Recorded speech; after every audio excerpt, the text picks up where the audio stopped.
ಎಂದೋ ದುಡುಕಿದ ತಪ್ಪಿಗೆ ಇಂದು ದಂಡನೆ ಹೊಂದಿರುವೆ.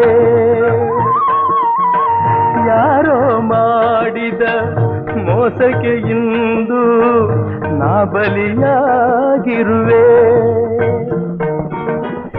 ಏಕೋ ಏನೋ ನೀ ದಯ ತೋರದೆ ಇನ್ನು ಅಳಿಸಿರುವೆ.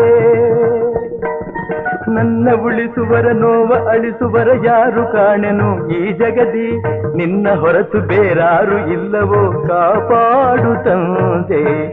ಏನು ಮಾಡಲೇ ನಾನು ಏನು ಹೇಳಲೇ, ಏನು ಮಾಡಲೇ ನಾ ಏನು ಹೇಳಲೇ.